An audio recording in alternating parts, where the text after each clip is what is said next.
This is engineering module, and the objective of engineering module is the completion of new product या new project development process. यहाँ पर हमने इसके objectives को define कर दिया है। और सेकेंड ऑब्जेक्टिव है इसका optimum design to provide excellent price to performance ratio and standardisation of systems, process specifications, life and reliability testing and all other activity belong to new product development या new project development. ये engineering module का objective है और इसको functioning करने के लिए ये स्टेप्स हमने डिफाइन किया है 1 से लेकर 7 तक, 1 से लेकर 10 तक, जिसमें फर्स्ट ऑपरेशन जो स्टेप्स है वो है मास्टर प्रिपरेशंस, जिसमें कुछ मास्टर्स हैं जो इसके बिना हमारा इंजीनियरिंग मॉड्यूल वर्क नहीं कर पाएगा। सेकंड है मार्केट एडवाइस, जो मार्केट से हमें इंक्वायरी मिलती है उसको रिसीव करेंगे और उसका अप्रूवल करेंगे। थर्ड से एनपीडी का वर्क स्टार्ट होता है, जिसमें हम प्रोडक्ट डेवलपमेंट की प्रोसेस को एक्टिवेट करेंगे, जहां एक आईडी क्रिएशन होगी और वो आईडी उस पर्टिकुलर प्रोडक्ट जो एनपीडी की इंक्वायरी आएगी उसके साथ लिंक हो जाएगी और वही आईडी से हम सारा ट्रेस कर सकते हैं। एंड जैसे जैसे हम आगे बढ़ते जाएंगे ये स्टेप्स को हम फॉलो करते रहेंगे और उस हिसाब से हम एनपीडी को जाकर लास्ट में हमारा इंक्वायरी फाइनलाइज होगी वहाँ पर हम इंड कर देंगे। जैसे हम स्टार्ट करेंगे एक हमारा एनपीडी का डैशबोर्ड आएगा, उस पर सब कुछ डिस्प्ले होगा, उसके हिसाब से हम वर्क करेंगे। तो हम स्टार्ट करते हैं अपनी फर्स्ट स्टेप से। हमारा फर्स्ट स्टेप है मास्टर प्रिपरेशन। इस मास्टर प्रिपरेशन में जो हमारी मैंडेटरी मास्टर्स हैं वो ऑपरेशन से रिलेटेड है, और अगर ऑपरेशन में हम जाते हैं तो हमारा फर्स्ट है ऑपरेशन मास्टर, इसके बाद साइकिल सेटअप।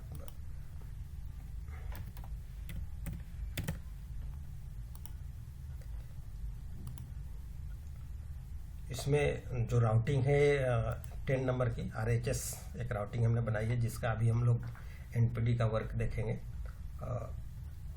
इस राउटिंग के ऊपर जितने भी हमने ऑपरेशन है वो डिफाइन कर रखे हैं जो हमें नीड होगी इसको प्रोडक्ट को डेवलप करने के लिए।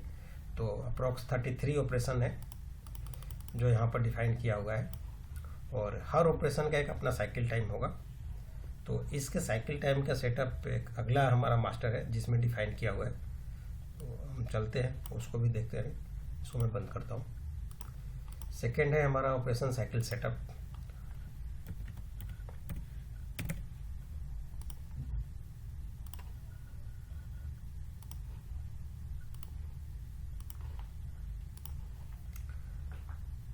ये यहाँ पर हमने जो हमारा ऑपरेशन था इस राउटिंग के RHS का, इसके ऑपरेशन के ठीक सामने यहाँ पर हमने साइकिल टाइम डिफाइन कर दिया है। बाकी फील्डों को हम बंद करते हैं, अभी जरूरत नहीं है हमारे को। ये साइकिल टाइम है और इसकी यूनिटेड सेकेंड्स में हम सारे ऑपरेशन की मेजरमेंट करेंगे, और कि जो भी साइकिल टाइम हमारे आई है आइडियली इसको ऊपर यहाँ पर लिखा हुआ है। और इसमें अगर कोई मशीन की रिक्वायरमेंट होगी तो यहाँ पर हमने वाई करेंगे, या तो यस करेंगे या नो करेंगे। तो नीचे कुछ ऐसे ऑपरेशन है जिसमें हमें मशीन की रिक्वायरमेंट है, और एक और हमने फील्ड लिया है यहाँ पर नंबर ऑफ मैन पावर की, कि पर्टिकुलर उस ऑपरेशन पर हमें मैन पावर की रिक्वायरमेंट है तो कितनी है। तो ये 4 फील्ड हमारे को यहाँ पर साइकिल सेटअप में मैंडेटरी होती है जो डिफाइन करना पड़ेगा, और ये अगर हम नहीं करते हैं तो फिर अगला हमारा जो स्टेप्स है न्यू प्रोडक्ट डेवलपमेंट का उसमें ये प्रॉब्लम क्रिएट करेगा। तो अगर हमारे को कंप्लीट करना है तो अपने सारे मास्टर्स को कंप्लीट करने होंगे। और नेक्स्ट हमारा मास्टर है प्रोडक्ट डेवलपमेंट की। अगर कोई प्रोडक्ट आएगा तो जैसे आएगा वो अपने आप यहाँ पर आपको ला कर रख देगा कि आप यहाँ से डेवलप करें उसको, जो भी एक नया प्रोडक्ट होगा। और ये न्यू प्रोडक्ट हमारे एग्जिस्टिंग मॉड्यूल जिसमें रनिंग अभी चल रहे हैं उसको ये हिट नहीं करेगा, ये बिल्कुल सेपरेट रहेगा। उसके जितना आईडी है या उसके जो कोड है वो हमारे एग्जिस्टिंग मास्टर्स के साथ कभी भी लिंक नहीं करेंगे, तो कहीं डाटा को हमारे डिस्टर्बेंस नहीं होगी, डाटा कहीं कोलाइड नहीं करेगा। इसको लेकर बिल्कुल सेपरेट किया हुआ है। तो स्टार्ट करते हैं। जैसे मास्टर की जरूरत पड़ेगी हम बात करेंगे। तो हमारा अगला स्टेप में जो पोजीशन है स्टेप्स है वो स्टार्ट होता है मार्केट एडवाइस से। यहाँ पर मार्केट एडवाइस में सबसे पहले हमारे पास इंक्वायरी आती है। मैं इस इंक्वायरी को ओपन करता हूँ। ये हमारी इंक्वायरी का पेज है। इसमें मैं कोई पुराना इंक्वायरी ले लेता हूँ जिसको अभी हमने इसमें फीडअप किया है। ये 19 नंबर की इंक्वायरी है। तो इस 19 नंबर की इंक्वायरी को अगर हम प्रीव्यू करते हैं तो इसमें जो डाटा है इसके अकॉर्डिंग हमारे को इनका अपने जो मार्केट से इंक्वायरी आएगी उसको फिलअप करेंगे, जिसमें प्रोडक्ट का नेम, उससे related sample quantity, required quantity, MOQ, तमाम फील्ड हैं जो नीचे भी हम दिखा देते हैं। और पार्टी की तरफ से ये इन्फॉर्मेशन आती है कि किसने उसको इंक्वायरी को दिया है, वहाँ का कोई एग्जीक्यूटिव है उसका नाम डाल देते हैं। ये नीचे फील्ड है जिसको हमने फिलअप किया था इंक्वायरी में। कस्टमर के एस्पेक्ट्स आते हैं, कोई अटैचमेंट फाइल देता है कस्टमर, उसको हम अटैच करते हैं, और कोई रिक्वायरमेंट कस्टमर को होगी वो भी हम यहाँ पर फिलअप करते हैं, और उनकी तरफ से कोई क्वांटिटी रिसीव होती है वो बताते हैं, और कस्टमर का एक फीडबैक डेट होगा कि हम कब इसको एक टेंटेटिव इन्फॉर्मेशन दे देंगे, तो एक डेट डाल देते हैं कितने तारीख को हम दे देंगे। और यहाँ कमर्शियल इन्फॉर्मेशन है जो कस्टमर की तरफ से हमारे पास आती है, जिसके बेस पर हम अपना कॉस्टिंग कैलकुलेट करेंगे। तो ये हमारी रिक्वायरमेंट कैसी होगी, प्रोडक्ट के 1 time regular, minimum order quantity अगर है तो जो फील्ड है, अगर है तो कस्टमर देगा, नहीं देगा तो फिर हम ब्लैक को चल के इसको फिल करके आगे काम करेंगे।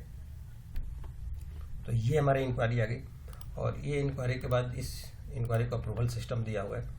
तो जो भी अप्रूवल अथॉरिटी होगी वो इसको अप्रूव करेंगे, और अप्रूव करने के बाद ये इंक्वायरी आगे जाएगी फिर न्यू प्रोडक्ट डेवलपमेंट की। तो अगला स्टेप जो हमारा होगा प्रोडक्ट डेवलपमेंट की, वो डेवलपमेंट मेनू में दिया हुआ है। यहाँ से प्रोजेक्ट आईडी क्रिएट करते हैं, मैं न्यू करता हूँ, और यहाँ पर हमारे इंक्वायरी आगे सारी जो अभी तक हमने इंटर किया है। सपोज मैं इस इंक्वायरी को एडिट करता हूँ, और इसको सिलेक्ट करने के बाद इस प्रोजेक्ट को हैंडल करने वाले पर्सन, क्योंकि जो उन्हीं के नाम से लॉगिन होगा उस पर्सन का नाम आ जाएगा ऑटोमेटिक। इसमें और भी लिस्ट आ जाएंगे, हम किसी और को भी चूज कर सकते हैं। मैंने ओके किया, यहाँ पर क्वांटिटी डाल दी कि मैं अभी प्रोजेक्ट की एक क्वांटिटी लेकर चलता हूँ, और ये प्रोजेक्ट या तो न्यू प्रोडक्ट होगा या न्यू प्रोजेक्ट होगा, दोनों में से कुछ भी हो सकता है जो इंक्वायरी आई है। तो हम न्यू प्रोडक्ट पर करते हैं, और न्यू प्रोडक्ट करके मैं प्रोजेक्ट क्रिएशन करता हूँ।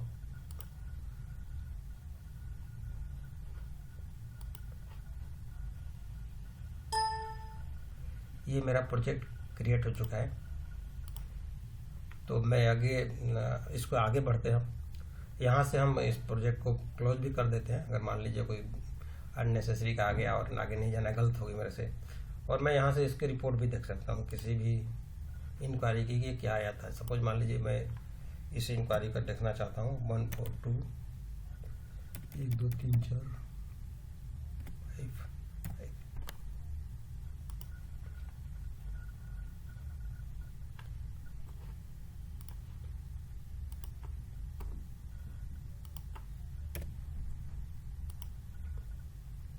ये इंक्वायरी का डिटेल है, जो फीडअप करने के बाद हमारे पास रिपोर्ट के शेप में आएगी। तो जो भी प्रोजेक्ट क्रिएटर है वो इंक्वायरी का डिटेल भी देख सकता है अपने स्क्रीन पर कि ये इंक्वायरी की इन्फॉर्मेशन क्या क्या थी, जिसके बेस पर मैं आगे प्रोडक्ट को डेवलप करने जा रहा हूँ। तो यहाँ ये हमारा इसका सेकेंड स्टेप था इंक्वायरी के बाद, और मैं इससे अगला स्टेप में जाता हूँ। तो ये प्रोसेस क्रिएशन होती है, जो एक हमारे को NPD का डैशबोर्ड मिलेगा। मैं क्लिक करता हूँ, ये हमारा डैशबोर्ड है। सारे जितने भी इंक्वायरी थी उसकी हमने प्रोजेक्ट आईडी में कन्वर्ट कर दिया था, सब एक यूनिक प्रोजेक्ट आईडी बन गई, और सारे डैशबोर्ड पर आ गए। यहाँ से हमारे सारे टास्क क्रिएट होना चालू हो जाएंगे एक NPD को। मैं अगर डिटेल में देखता हूँ इसके, तो हमारे स्टेप्स हैं इस पर्टिकुलर प्रोडक्ट को डेवलप करने के लिए 1 से लेकर 9 तक है। 1 में हमारा फिजिबिलिटी एंड प्रोडक्ट एवोल्यूशन होगा, 2 में प्रोसेस टास्क क्रिएशन होगा। ये 1 और 2 के बीच में एक अप्रूवल सिस्टम दिया हुआ है, जहाँ से हमारे NPD का जो प्रोडक्ट है उसकी कॉस्टिंग हम यहाँ पर मेजर करेंगे कि कितने रुपया का टेंटेटिवली एक कॉस्ट बनता है, और FPT का अप्रूवल होगा जो वहाँ पर चेक करेंगे जो भी अथॉरिटी है वो, और टास्क क्रिएट करेंगे। इस प्रोडक्ट को डेवलप करने में कितने तरह के टास्क हैं जो हम मास्टर बनाए हुए हैं, वहाँ से हम इसको डाटा को कैच करेंगे। और NPD का कंप्लीशन टारगेट है, हम टेंटेटिव टारगेट दे देंगे कि हम कब तक कंप्लीट कर देंगे, और यहाँ पर जो भी प्रोसेस होगा उसका एक ऑब्जर्वेशन फिल करेंगे। बॉम हमारा, क्योंकि जैसे ही हम FPT का अप्रूवल करेंगे मेरा बॉम एक क्रिएट हो जाएगा ऑटोमेटिक, और उस बम को क्रिएशन के बाद उसमें से हम यहाँ से एग्रीगेट करेंगे कि कितने ऐसे हैं जो SFG के रूप में काम करेंगे। फिर एक प्रोडक्शन में हम सैंपल जनरेट करेंगे, एक ऑर्डर जनरेट करेंगे प्रोडक्शन के लिए, और वहाँ से उसके प्रोडक्शन की एंट्री करेंगे, फिर उसका क्वालिटी टेस्ट करेंगे, फिर पॉइंट नंबर 7 पाएंगे। फिर इसके बाद सैंपल को सबमिशन करेंगे कस्टमर के पास, वहाँ से फीडबैक मिलेगी, हम यहाँ इंटर कर देंगे ERP में, और फिर हमारा प्रोडक्ट ये फाइनलाइज हो जाएगा। तो ये स्टेप्स रहेंगी 1 से लेकर 9 तक। तो हम पहला स्टेप पर चलते हैं। इसमें हमने फिजिबिलिटी टेस्ट को कंप्लीट कर चुके हैं। यहाँ पर लिख के आता है, मैं सेकेंड को देखता हूँ, तो अगर इसको ओके करता हूँ तो यहाँ पर हमारे को फिजिबिलिटी टेस्ट का डाटा फिलअप करना होता है। इसमें फिजिबिलिटी की मास्टर्स दी हुई है। हम अगर इसके मास्टर देखें, हमने पीछे जब देख रहे थे ऑपरेशन मास्टर में, वहाँ पर फिजिबिलिटी की सारी मास्टर्स डिफाइन की हुई है। तो ये मास्टर्स को हमें पहले डिफाइन करना होगा, और ये मास्टर्स एज पर प्रोडक्ट काम करेगा। अगर मैं इसमें से किसी भी फिजिबिलिटी को चूज करता हूँ तो इसके डाटा को हम फिल करते हैं। सपोज मैं इसको लेता हूँ और इसमें मैं इसकी जो एस्पेक्ट्स है इस फिजिबिलिटी का, कि उस कैबिनेट के ऊपर एक ग्रेनुअल मटेरियल होती है, उसको मैं लेता हूँ और वहाँ पर ग्रेनुअल की जो डाटा है उसको हम यहाँ पर फीड करते हैं।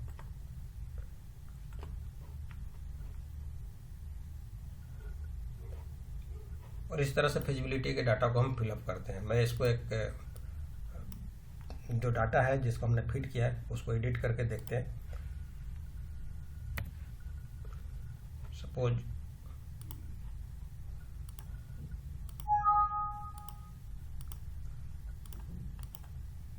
ये डाटा हमने फिट किया है पहले से।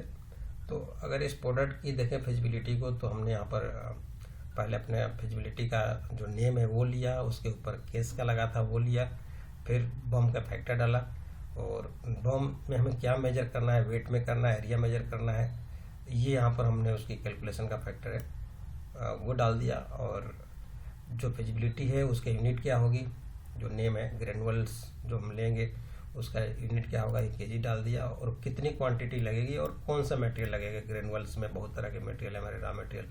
तो ये हम यहाँ पर इसको डाटा को कैप्चर करना शुरू कर दिए। ये डाटा हमारे जैसे हम सेव करते हैं और अप्रूवल करेंगे, ये ऑटोमेटिक एक बॉम में कन्वर्ट हो जाएगा। तो क्योंकि ये इतना पार्ट हमें बॉम के लिए चाहिए, तो जैसे जैसे हम फिजिबिलिटी को डाटा को फीडअप करते जाएंगे ये बॉम हमारा बनते जाएगा। तो पहला केस था जिसमें हम फिजिबिलिटी को यहाँ पर डालें, इसका नाम ही दे रखे preliminary design feasibility and BOM preparation. ये मैंडेटरी है NPD को प्रोडक्ट को आगे बढ़ने के लिए। सेकेंड आता है एवल्यूशन का। अगर मैं एवल्यूशन के रिपोर्ट को देखूं तो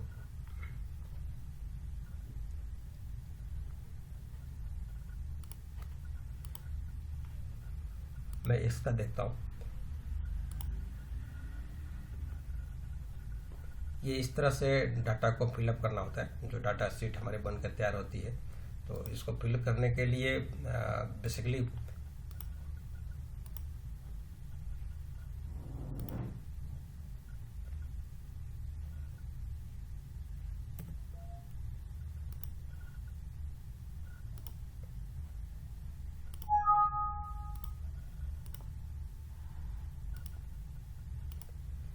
यहाँ पर है हमारा एवोल्यूशन की टेस्टिंग करने के लिए इसके प्रोसेस डिफाइन किया हुआ है।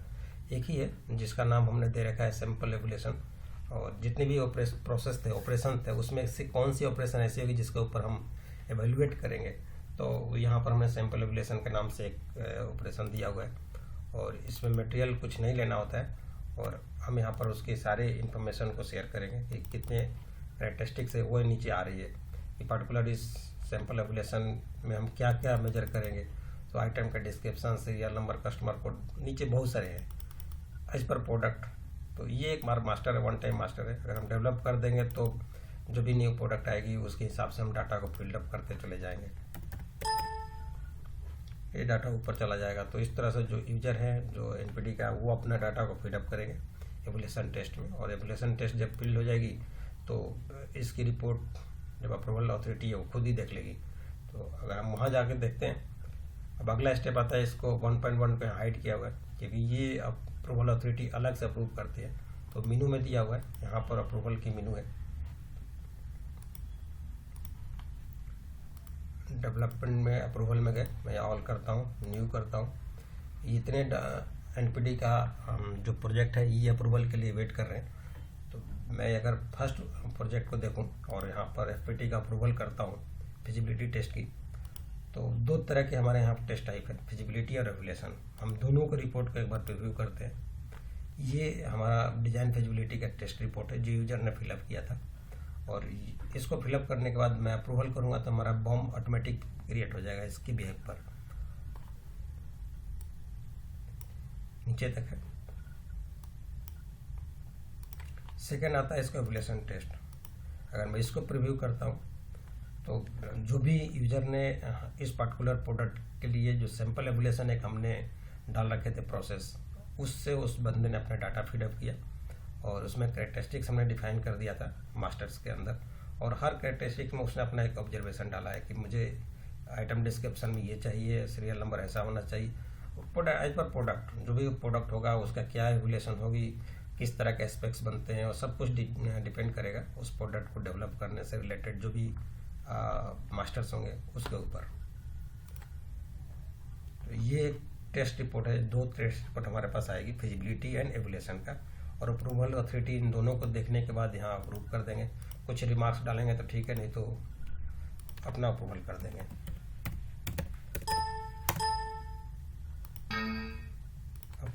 ये अप्रूव हो गया। इसके बाद आता है कॉस्ट एवोल्यूशन।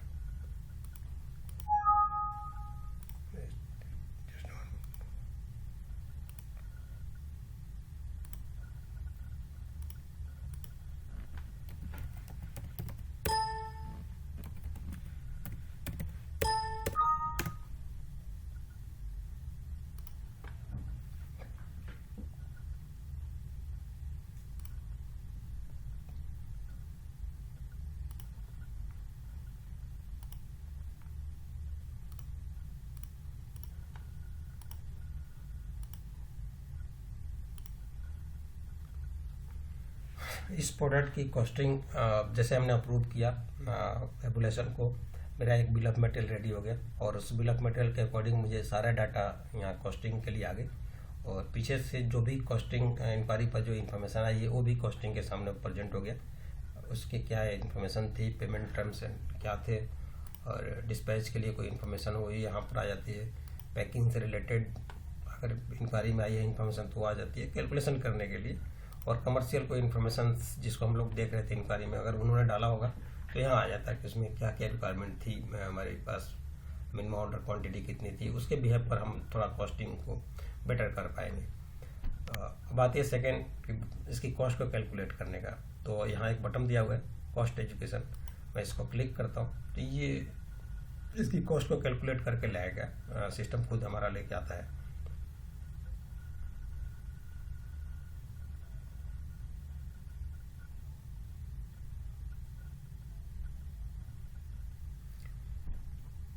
यहाँ पर सिस्टम ने कैलकुलेट करके लेके आया। जो हमारी कॉस्टिंग में जो पहले हमने डेमो लिया था उसमें हमने कॉस्टिंग मॉड्यूल का लिया था, जिसमें कॉस्ट ऑपरेशन कॉस्ट हमने निकाल के लाए थे, और प्रॉफिट मार्जिन हम पर्टिकुलर इस वाले मॉडल जो आइटम है जिसका हम लोग अभी एनपीडी कर रहे हैं, इसकी प्रॉफिट मार्जिन हमने सेट कर रखा था। इस तरह के मटेरियल टाइप को 10% हमने दिया था।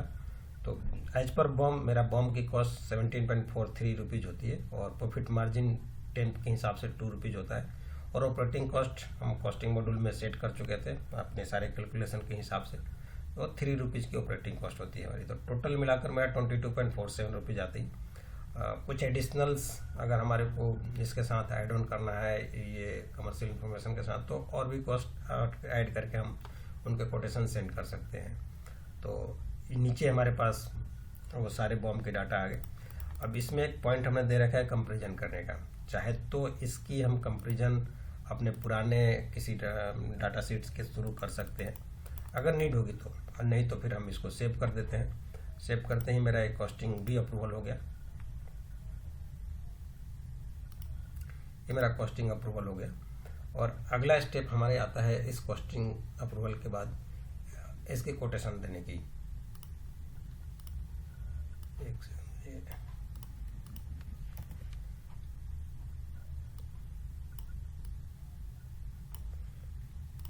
हमने ये अप्रूवल कर दिया। और इसके बाद आता है कोटेशन टू कस्टमर। तो इसके कोटेशन को हमने यहाँ पर जनरेट कर रखा है। ये हमारा कोटेशन क्रिएट करने का फॉर्मेट है। मैं एडिट करके एक कोटेशन देख लेता हूँ। ये कोटेशन हमने एक जनरेट किया था किसी आइटम की जो इसी एनपीडी के से रिलेटेड था। तो इसी शेप में हमारा एक कोटेशन जनरेट हो जाएगा। जो भी हमारी कोटेशन जो वैल्यू बनी अभी 22 पॉइंट समथिंग, वो यहाँ पर आ जाएगा एमआरपी की जगह पर। अगर आप इसको हम देखें तो यहाँ पर हम फीड करते हैं सब कुछ, इंक्वायरी नंबर और प्रोजेक्ट आईडी नंबर सारा खुद ही पिक कर लेगा इसने सिस्टम। और इसको लेकर हम एक कोटेशन जनरेट कर देते हैं। नीचे कोटेशन से रिलेटेड इन्फॉर्मेशन है। तो जब हम इसको सेव कर देंगे तो मेरा एक रिपोर्ट आ जाएगा। और ये रिपोर्ट मैं इसको सेव करता हूँ।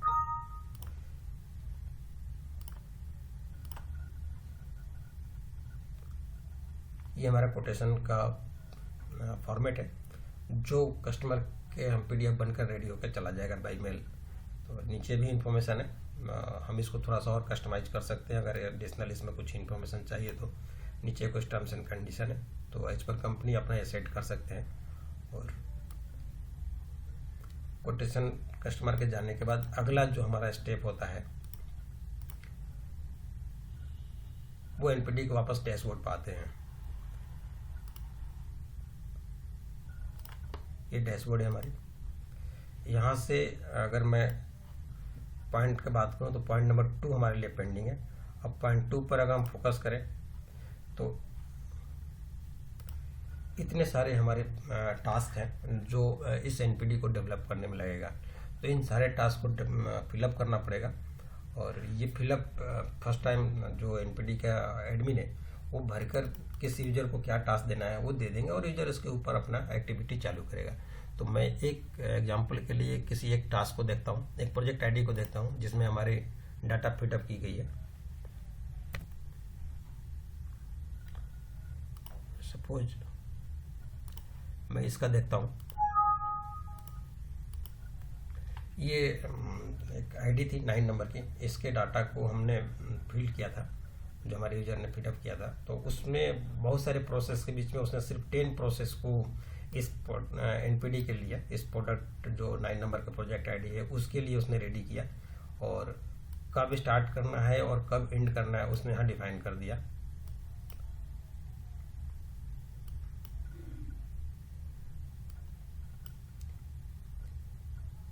किसको काम करना है वो उसका नाम यहाँ डिफाइन कर दिया उसने, कौन से यूजर इसके ऊपर वर्क करेगा।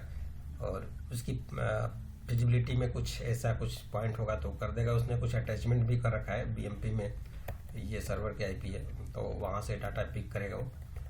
और इसके लिए टाइम उसने डिफाइन कर दिया कि 1 दिन लगेगा, 2 दिन लगेगा, सब कुछ यहाँ पर डिफाइन कर दिया उसने। और क्योंकि ये ऑपरेशन के जो साइकिल सेटअप है उसके अकॉर्डिंग अपने आप डिफाइन कर लेता है। और फिर भी एक बार जो एनपीडी डैशबोर्ड का एडमिन है वो प्रॉपर इसको देखता है और देखकर टास्क असाइन कर देता है। जब टास्क असाइन हो जाती है तो अगला स्टेप जो आता है इस टास्क को फिलअप करने के लिए, ये पॉइंट नंबर 7 जो हमारा स्टेप है उस पर आता है। तो पॉइंट नंबर 7 इस डैशबोर्ड से बाहर है, वो यहाँ पर दिया हुआ है प्रोसेसिंग के अंदर, प्रोसेस टास्क फीडबैक।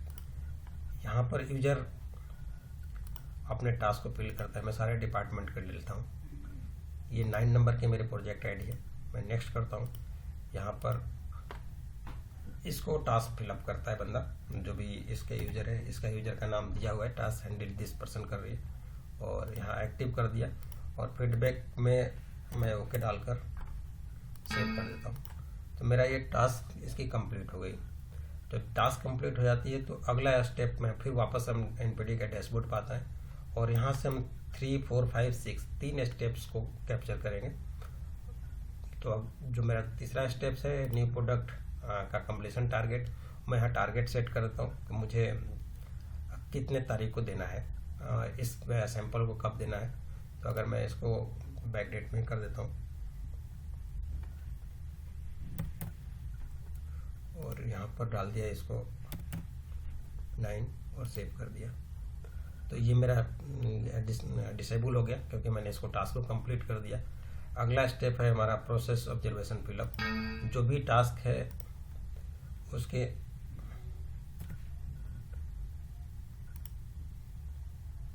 प्रोसेस को फिलअप करने के लिए यहाँ पर यूजर के पास उसके नेम आ जाएंगे। अभी उसमें रिक्वायरमेंट नहीं आएगी, अगर आएगी तो फिर हम उसके हिसाब से उसको चेक कर लेंगे। अगर 4 पॉइंट की ज़रूरत नहीं है तो फिर हम 5th पर आते हैं, जहाँ पर हमारा पूरा बिल ऑफ मटेरियल आ जाता है, जो फिजिबिलिटी को हमने अप्रूव किया था। और इसमें हमारे को कुछ नहीं करना होता है, सिर्फ ये देखना होता है कि जो मेरा बॉम है उसमें से कितने मटेरियल हैं जो एक एसएफजी के रूप में काम करेंगे। तो हम अगर जैसा भी लगता है कि मुझे ये एसएफजी को बाहर करनी है, एक नया एसएफजी बनानी है, तो हम यहाँ से उठाकर उसके एसएफजी बॉम में क्रिएट करते चले जाते हैं। अभी जो 8 के सीरीज है, एज पर आवर PRP 8 वाली सीरीज को हमने एसएफजी माना है अपने आइटम की कोडिफिकेशन में। तो यहाँ पर हमने एसएफजी ऑलरेडी सेट कर रखे हैं, तो इसलिए हमारे को नीड नहीं है कोई एडिशनल एसएफजी क्रिएट करे। तो ये हमारा बॉम कंप्लीट है। हम यहाँ से बॉम का अगर रिपोर्ट देखें तो ये एक्सेल में डाटा शीट बन के तैयार होती है, जो सामने हमारे पास आएगा। तो ये हमारा बॉम का फॉर्मेट है। एक एनपीडी के लिए चाहे एडमिन मॉड्यूल में अगर हम बॉम को दे देते हैं पीपीसी को, वो भी इसी तरह से फॉर्मेट निकल के आएगा। तो एक कंप्लीट फॉर्मेट है जो एनपीडी को डेवलप करने के लिए, प्रोडक्ट को डेवलप करने के लिए जो बॉम हमारे पास बन के आता है वो इसी शेप में आएगा। ये मटेरियल के नेम है और इधर क्वांटिटी है, और रिमार्क्स में हमने दे दिया कि डाटा कैसे लेके आए थे, इसको इंपोर्ट किए थे या प्रोसेस में फिजिबिलिटी के थ्रू प्रोसेस किए थे। और ये जो बोल्ड कलर की है ये मेरा एसएफजी है, जितने भी बोल्ड है। तो ये हमने सीधे सीधे इसके डाटा को इंपोर्ट कर लिया था, क्योंकि ऑलरेडी एसएफजी मेरी चल रही होगी, तो वहाँ से हमने इसके साथ ऐड ऑन कर लिया। तो ये बॉम का रिपोर्ट हमारा हो गया। और जब मैं इसको बॉम को फाइनलाइजेशन कर देता हूँ एसएफजी के साथ, तो मेरा अगला होता है ऑर्डर, प्रोडक्शन को ऑर्डर देना उस सैंपल को प्रिपेयर करने के लिए। तो जैसे मैं इस ऑर्डर को क्रिएट करता हूँ तो एज पर बॉम मेरे सारे मटेरियल की रिक्वायरमेंट सामने आती है। वो कितनी रिक्वायर्ड होगी प्रोडक्शन को अलग से सैंपल चलाने के लिए, वो मटेरियल मैं स्टोर से इशू करा लूँगा जो मेरे सामने आती है। मैं यहाँ पर शिफ्ट का इन्फॉर्मेशन ले लिया और सेव कर दिया। तो ये मेरा एक रिक्वेशन स्टोर के पास चली जाएगी। जब ये कंप्लीट हो जाता है तो मैं फिर वापस इससे बाहर जाता हूँ इस डैशबोर्ड से, और उस वहाँ पर जाकर मैं प्रोडक्शन की एंट्री करता हूँ अपनी। मेरा अगला स्टेप्स है यहाँ पर प्रोसेसिंग के अंदर प्रोडक्शन एंट्री। मैं सैंपल की लॉट को यहाँ पर लिया और क्वांटिटी को एंटर कर दिया। अगर कोई रिजेक्शन निकलेगा तो मैं यहाँ उसका डाटा को फिल कर दूंगा कि किसके कारण रिजेक्शन निकला था, और मैं सेव कर देता हूँ। तो ये मेरा डाटा पहुँच गया क्वालिटी में उसको इंस्पेक्शन करने के लिए। तो क्वालिटी भी यहीं पर है हमारा, क्योंकि वो अलग वाली जो एडमिन जो हमारा रनिंग मॉड्यूल है उसमें हम कहीं नहीं जाएंगे, सब कुछ इसी एनपीडी की इन्वायरमेंट में सारा काम होगा। इंजीनियरिंग मॉड्यूल के अंदर ही सारे बंदे काम करेंगे। तो मैं इस पर आता हूँ अगर अपनी क्वालिटी को लेकर।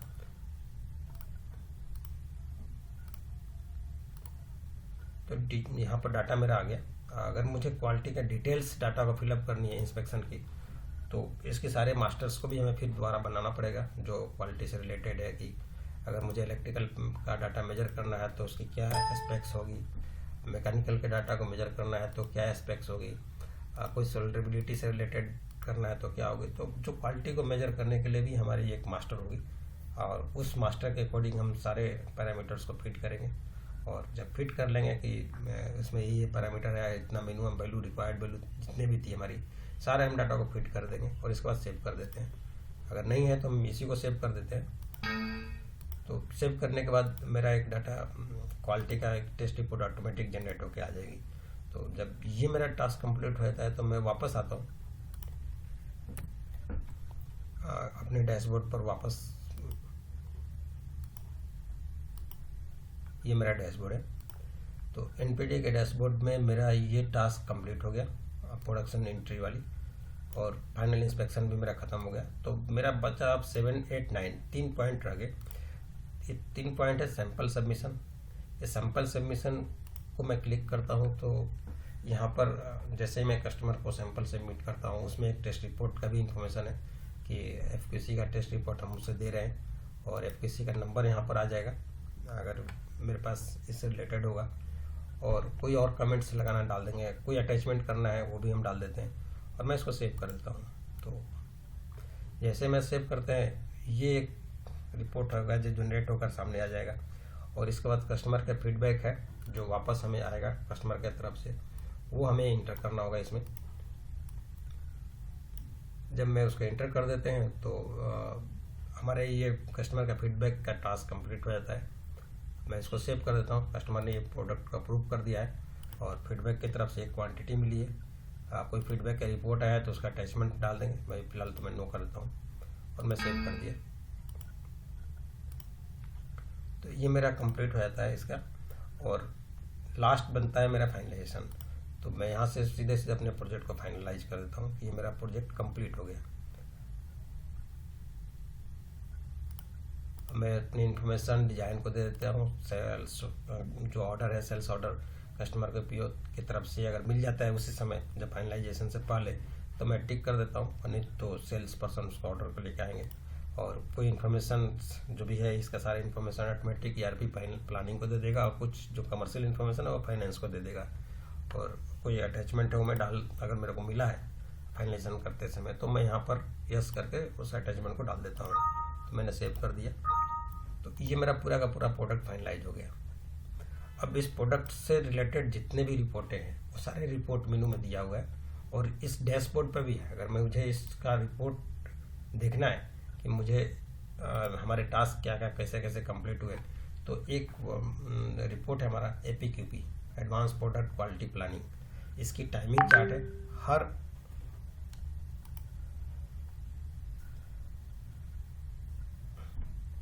हर प्रोसेस की जो अपनी टाइमिंग हमने सेट किया था, जो हमारा NPD एडमिन ने सेट किया था कि ये स्टार्ट इतने को होना चाहिए और इतना एंड हो जाना चाहिए, एक्चुअल में यूजर ने क्या फीडबैक दिया, कब स्टार्ट किया कब एंड किया, उसकी सारे इन्फॉर्मेशन ERP कैप्चर कर लेता है। और यहाँ पर जो टास्क हैंडलर है वो इसका नाम यहाँ आ जाता है और उसने अपना जो भी प्रोसेस का रिमार्क्स डाली वो इधर आ जाता है और फीडबैक जो भी दिया उसका आ जाता है।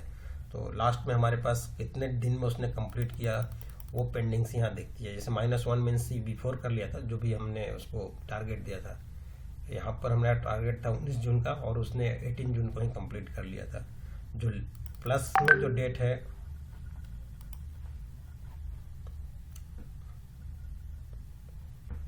वो शो करता है कि ये टास्क डिले हुआ था। जैसे 20 का था तो 25 को इसने कंप्लीट किया था और नीचे वाला टास्क है वो भी 5 डेज डिले हुआ है। बाकी सेकंड पेज में देखते हैं।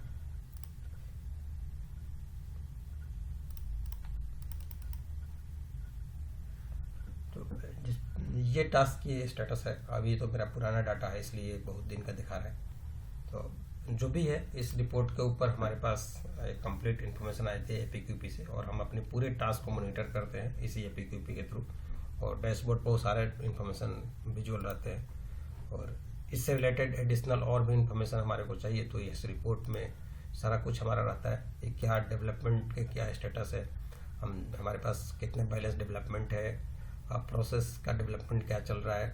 और एनालाइजर में वो सारे जो APQP से रिलेटेड जितने भी रिपोर्टें हैं वो यहाँ पर हमारे पास है। इसके समरी या